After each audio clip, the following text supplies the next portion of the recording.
28장 1절에서 6절 말씀을 제가 받들어 봉독하겠습니다. 내가 내 하나님 여호와의 말씀을 삼가 듣고 내가 오늘 내게 명령하는 그의 모든 명령을 지켜 행하면 내 하나님 여호와께서 너를 세계 모든 민족 위에 뛰어나게 하실 것이라. 내가 내 하나님 여호와의 말씀을 청종하면 이 모든 복이 내게 임하여 내게 이르리니 성읍에서도 복을 받고 들에서도 복을 받을 것이며 내 몸의 자녀와 내 토지의 소산과 내 짐승의 새끼와 소와 양의 새끼가 복을 받을 것이며 내 광주리와 떡반죽 그릇이 복을 받을 것이며 내가 들어와도 복을 받고 나가도 복을 받을 것이니라. 아멘.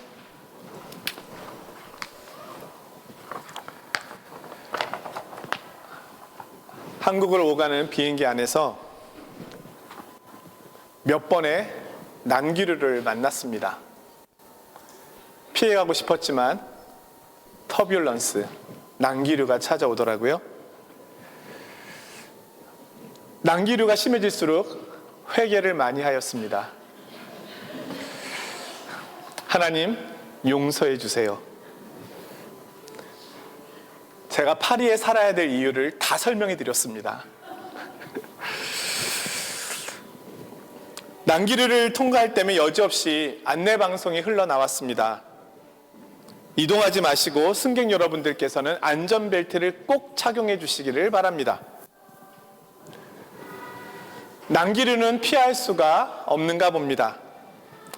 그러나 위기 때 보호를 받을 수는 있습니다. 안전벨트를 매는 것입니다. 하나님께서는 우리 인생의 난기류 속에서 우리의 생명과 우리의 영혼이 보호받기를 원하십니다. 인생의 위기와 어려움은 피할 수 없이 찾아오기도 합니다. 그때 우리에게는 생명의 벨트가 필요합니다. 우리 하나님께서 우리의 생명의 주인이 되십니다. 오늘 성경 말씀은 우리가 하나님께 순종하며 사는 것이 우리의 생명과 복이 됨을 말씀해주고 있습니다. 오늘 신명기 28장은 우리가 하나님께 순종할 때 어떤 복이 오는지, 또 반대로 우리가 하나님께 불순종할 때 어떤 심판이 있는지를 자세히 보여주고 있는 본문입니다. 앞으로 펼쳐지게 될 이스라엘의 역사는 이 신명기 28장에 따라 해석되게 됩니다. 예를 들면 이스라엘이 전쟁에 나가서 싸우다가 패했습니다. 그들의 패배의 이유는 오늘 신명기 28장에 의하면 그들이 하나님의 계명에 순종하지 않았기 때문입니다. 가뭄이 들고 식물에 열매가 없습니다.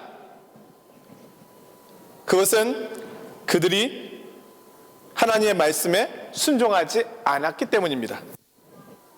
반대로 그들에게 풍성한 소출이 있고 온 백성이 평안하다 한다면 그것은 그들이 하나님의 말씀에 순종하였기 때문입니다.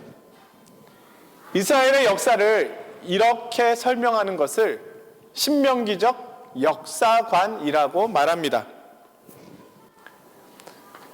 신명기 말씀 다음에는 여호수아, 그리고 사사기, 룻기, 사무엘 상하, 열왕기 상하 6권의 말씀이 이어져 나옵니다. 이 말씀들은 신명기적 역사관에 따라서 이스라엘의 흥망성쇠가 보여집니다. 구약 성경을 읽어 가시면서 아마 이 내용을 성도님들은 보셨을 겁니다. 이스라엘이 하나님의 말씀에 순종하지 못하고 범죄합니다. 그러면 오늘 본문 신명기 28장에 따르는 하나님의 징계가 있습니다. 그 후에 그들이 자신들의 죄를 불순종을 회개합니다. 그러면 하나님께서 그들을 용서하시고 다시 구원하십니다. 이 역사가 이스라엘 민족 가운데 반복적으로 나타나게 됩니다. 우리는 심은 대로 거둔다라는 표현을 알고 있습니다. 이스라엘이 순종을 심으면 복을 받고 불순종을 심으면 심판을 받습니다. 이것은 너무나 당연한 것입니다. 그런데 이 당연한 말씀을 오늘 우리에게도 동일하게 들려주고 계십니다. 이 말씀은 오늘날 영적 출애굽을 이룬 우리에게도 하나님의 말씀에 대한 순종이 얼마나 중요한가를 보여주고 있는 겁니다. 오늘 말씀 속에서 하나님에 대한 경외감으로 순종의 길로 나아가는 우리 성도님들이 되시기를 원합니다. 먼저 오늘 본문은 우리에게 복 주시는 분은 하나님이시라고 말씀하고 있습니다. 2절인데요. 내가 내 하나님 여호와의 말씀을 청종하면 이 모든 복이 내게 임하며 내게 이르리니. 과연 복은 어디서 올까요?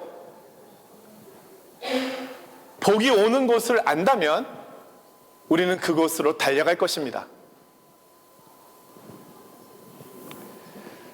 에티하드 아랍에미레이트 항공을 탔더니 의자 앞에 이렇게 스크린이 있잖아요.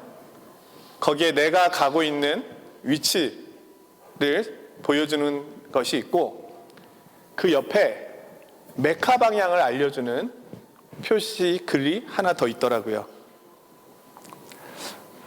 아마도 이슬람 교도들이 메카를 향해 기도할 수 있도록 표시를 해놓은 것 같았습니다. 그들의 종교성은 대단합니다. 이 세상에는 이슬람 외에도 많은 종교들이 있습니다. 사람들이 종교를 찾는 이유는 복을 받기 위해서일 것입니다. 어디로 가면 복을 받을 수 있을까요? 성경은 복 주시는 하나님에 대하여 말씀하십니다. 하나님만이 복의 근원이 되십니다. 인간은 하나님의 형상대로 지음을 받아 하나님 안에서 살아가도록 창조되었습니다. 물고기가 물을 떠나서 살아갈 수 없는 것처럼 인간은 하나님을 떠나서 살아갈 수 없습니다. 하나님을 찾고 하나님께 순종하는 것이 우리의 삶입니다. 한국에서 저녁 산책을 하는데 길고양이 새끼 7마리가 풀숲에서 튀어나왔습니다. 내가 프랑스에서 왔다고 아는 척을 하려고 나왔나 보다, 반가워하나 보다, 속으로 말도 안 되는 생각을 하고 있었는데 그때 마침 도로변으로 차 한 대가 왔습니다. 그래서 고양이 새끼들이 차 쪽으로, 그 위험한데 차 쪽으로 가는 겁니다.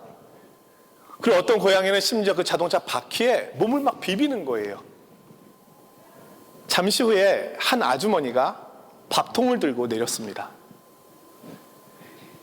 길고양이에게 정해진 시간, 저녁 7시에 먹이를 주는 아주머니였습니다.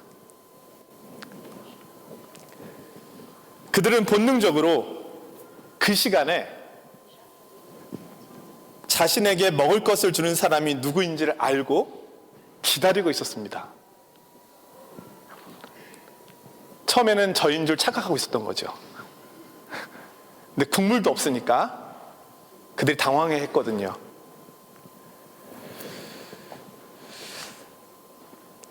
인간은 복의 근원이 되시는 하나님 안에서만 참 쉼과 안식을 누릴 수 있습니다. 이사야서 1장 3절에서 하나님께서는 복되신 자신을 떠나가는 이스라엘 백성을 향하여 이렇게 말씀하십니다. 소는 그 임자를 알고 나귀는 주인의 구유를 알건만은 이스라엘은 알지 못하고 나의 백성은 깨닫지 못하는도다. 오늘 본문의 배경은 이스라엘 백성들이 가나안 입성을 앞에 둔 시점입니다. 그들이 들어가게 될 가나안 땅의 대표적인 신은 바알 신입니다. 풍요의 신입니다. 가나안 사람들은 자신들의 풍요로움의 복이 바알에게서 온다고 생각했습니다. 그래서 마법과 매음 행위를 통하여 바알을 설득하려 하였습니다. 가나안 입성을 앞둔 이스라엘 백성들에게 하나님께서는 분명하게 말씀하고 계시는 겁니다. 이스라엘 민족뿐 아니라 모든 민족에게 복을 주시는 분은 하나님 한 분뿐이시라는 겁니다. 우리는 간혹 이런 생각을 할 때가 있습니다. 저도 이런 생각을 많이 해왔었는데요. 예전에 나는 되는 일이 하나도 없어. 복이 지지리도 없어. 나의 출생, 나의 가문, 나의 인생, 나는 정말로 불행한 사람이야. 위로받을 곳도 없어. 차라리 이놈의 세상 망해버려라.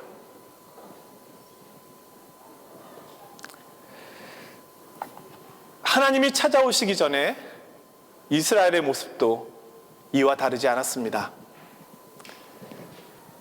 그들의 자녀들은 태어나서 눈 떠보니까 금수저, 은수저, 흙수저도 아닌 노예수저, 종수저였습니다. 가혹한 노동에 그들은 신음하고 있었습니다. 파라오의 큰 권세 앞에 저항할 힘이 그들에게는 없었습니다. 그들에게 있어서 미래에 대한 꿈은 사치에 불과했습니다. 하루하루 버티며 사는 것도 쉽지 않았습니다. 동족이 매를 맞고 있어도, 억울한 일을 당하고 있어도 그들은 단지 노예였기에 순응할 뿐이었습니다. 그때 하나님께서 모세를 통하여 그들을 파라오의 손에서 건져내십니다. 출애굽을 시키시고 그들이 하나님의 백성이 되게 하십니다. 가장 비천했던 그들을 가장 높이 세우십니다. 그리고 그들에게 가나안 땅을 주시고 하나님 나라의 백성이 되는 꿈을 주십니다. 그리고 그들에게 복을 베푸십니다. 사랑하는 성도 여러분, 우리에게 복 주시는 분은 하나님이십니다. 세상 모든 만물의 주인이 하나님이십니다. 내 인생의 주인도 하나님이십니다. 하나님께로 피하십시오. 그분을 찾는 자에게 하나님께서는 자신을 숨기지 아니하시고 자신을 나타내십니다. 하나님만이 저와 여러분의 유일한 참된 복이십니다. 두 번째로 오늘 본문은 하나님께서 주시는 복을 받는 방법, 그것은 하나님의 말씀에 대한 순종이라고 들려주십니다. 1절인데요. 내가 내 하나님 여호와의 말씀을 삼가 듣고 내가 오늘 내게 명령하는 그의 모든 명령을 지켜 행하면 내 하나님 여호와께서 너를 세계 모든 민족 위에 뛰어나게 하실 것이라. 오늘 본문에는 하나님 말씀에 순종할 때 오는 복의 내용을 14절까지 설명해 주고 있습니다.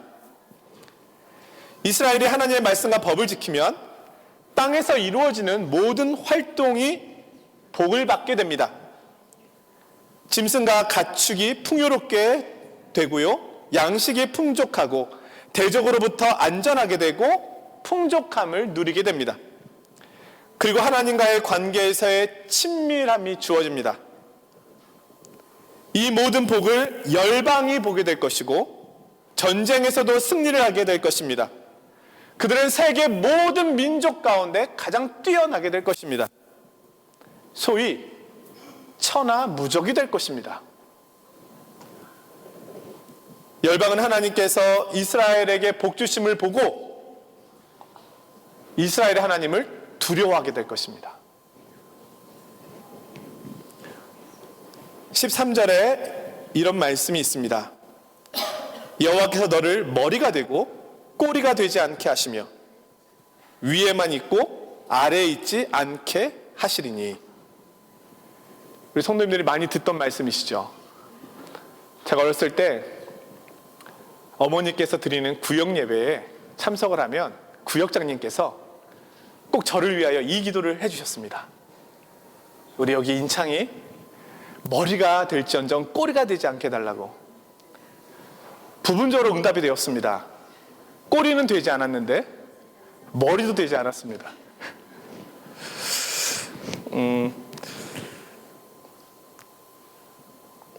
그건 제 탓이겠죠. 예. 성경은 하나님께 순종할 때 이 복이 주어질 것이라고 말씀합니다. 사랑하는 성도 여러분, 우리가 하나님의 말씀에 순종하는 이유는 하나님이 이 세상뿐 아니라 내 인생 전체의 주인인 되심을 알고 있기 때문입니다. 하나님은 나에게 풍성한 복을 주시는 분이십니다. 마지막으로 오늘 본문은 불순종할 때 오는 저주와 심판에 대하여 말씀하십니다. 15절부터 66절까지 불순종할 때 오는 저주에 대하여 말씀하십니다. 오늘 본문에는 순종할 때 하나님께 주시는 복보다 불순종할 때 오는 저주와 책망이 분량적으로 몇 배가 더 많습니다. 상보다는 벌을 말씀하심으로써 더 많은 경계를 우리에게 주고 계십니다. 15절에는 이렇게 말씀합니다. 내가 만일 내 하나님 여호와의 말씀을 순종하지 아니하여 내가 오늘 내게 명령하는 그의 모든 명령과 규례를 지켜 행하지 아니하면 이 모든 저주가 내게 임하며 내게 이를 것이니. 듣기 싫으시겠지만 저주의 내용을 한번 소개해 보도록 하겠습니다. 성읍, 들, 광주리와 떡반죽 그릇, 몸의 소생과 토지소산, 가축의 새끼, 이스라엘의 출입 등 모든 부분에 하나님의 저주가 임할 것입니다. 이스라엘이 하나님을 잊어버리고 악을 행하면 이스라엘이 손으로 하는 모든 일에 저주와 혼란과 책망을 내리실 것입니다. 하나님과 동행하는 삶을 살지 아니하면 전염병과 가뭄과 기근, 전쟁에서 패배하며 한 길로 갔다가 7길로 도망가게 될 것입니다. 열국의 속담과 비방거리가 될 것이고 자신의 땅에 우거하는 이방인들보다 더 쇠락해져서 열방으로부터 빚을 지기만 하는 열등민족이 될 것입니다. 이스라엘을 멸망시킬 때까지 이 저주가 이스라엘을 따라다니게 될 것입니다. 이스라엘은 줄이고 목마르고 헐벗고 모든 것이 부족하게 될 것입니다. 하나님께서는 이스라엘의 적군을 보내셔서 이스라엘의 목에 철멍에를 메워 마침내 이스라엘을 멸망하게 하실 것입니다. 그로 인해 이스라엘이 차지한 그 땅에서 뿌리채 뽑힐 것이며 하나님께서는 뿌리 뽑힌 이스라엘을 땅 이 끝에서 저 끝까지 만민 중에 흩으실 것입니다. 흩어진 이들은 조상들도 알지 못하던 우상들을 섬기게 될 것이며 그들은 평안함을 얻지 못하고 생명의 위험과 두려움을 겪게 될 것입니다. 저주는 아직 끝나지 않았습니다. 그리고 그들은 탈출한 애굽으로 다시 끌려가게 될 것입니다. 그곳에서 그들은 노예로 다시 전락하게 될 것입니다. 이스라엘의 출애굽이 무효화될 것이라고 말씀하십니다. 이스라엘의 역사는 출애굽으로 시작했다가 다시 애굽으로 돌아가는 것으로 끝마쳐지게 됩니다. 이것이 하나님의 저주의 무서운 내용입니다. 이들이 하나님을 경외하지 않고 하나님의 율법과 계명을 무시하자 하나님께서도 이들을 무시하십니다.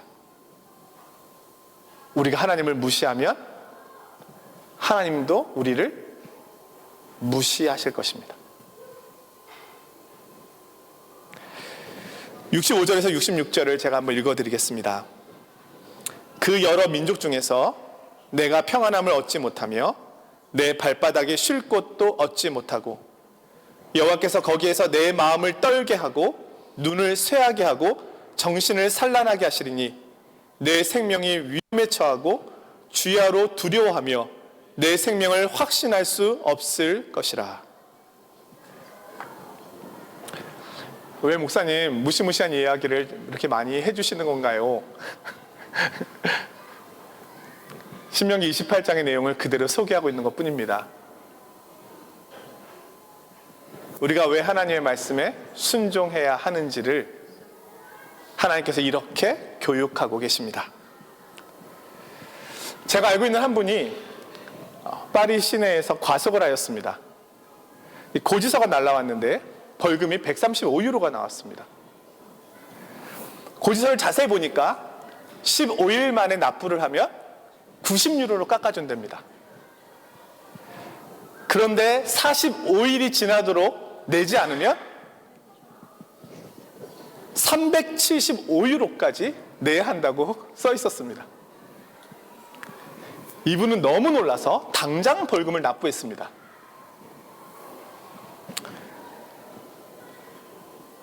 하나님의 말씀에 순종하지 않을 때 어떤 결과가 올 것이라고 생각하십니까? 이스라엘 앞에는 지금 두 가지 길이 있습니다. 순종의 길과 불순종의 길입니다. 어느 길을 선택할까요? 당연히 순종의 길을 선택해야죠. 그러나 그들은 죄의 본성을 따라 불순종의 길로 나아갑니다. 그리고 결국 하나님의 무시무시한 심판을 받게 됩니다. 그들은 풍요의 신 바알을 따라갑니다. 미련하고 어리석은 백성이 되어버립니다. 사랑하는 성도 여러분, 이 말씀은 비단 이스라엘에게만 주시는 말씀은 아닙니다. 오늘 우리 앞에도 두 가지 길이 있습니다. 복의 길이 있고 저주의 길이 있습니다. 예수님께서 이 땅에 오셔서 우리에게 참 구원의 길을 알려주신 이유가 여기 있습니다. 구약의 물질적인 이 풍요로움에 대한 복은 신약에서는 영적인 복으로 평안과 위로의 복으로 해석됩니다. 구약이나 신약이나 동일하게 하나님만이 우리의 생명과 복이 되심을 말씀해 주고 계십니다. 하나님께 순종할 때 우리는 복을 받습니다. 너무 당연하죠. 하나님께 불순종할 때 우리는 책망을 받을 것입니다. 너무나 당연하지요. 그렇다면 오늘 우리는 어디서 복을 구해야 할까요? 하나님 앞에서 순종함으로. 다른 길은 없습니다. 예? 중간 뭐 어디 좀 이렇게, 예? 여기도 아니고 여기도 아니 어중간한 이 길이 있으면 좋겠죠. 오늘 성경은 두 가지 길만을 말씀합니다. 하나님의 말씀에 순종합시다. 그럼으로써 하나님께 주시는 이 풍성한 은혜의 복을 누리시는 우리 성도님들, 저와 여러분들 되시기를 주님의 이름으로 축원드립니다.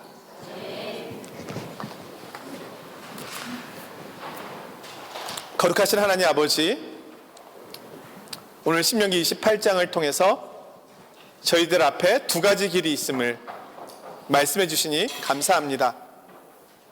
주님, 머뭇거릴 이유가 없습니다. 방황할 이유도 없습니다. 하나님만이 복이 되십니다. 하나님만을 섬기고 하나님만을 따르며 하나님께만 순종하기를 원합니다.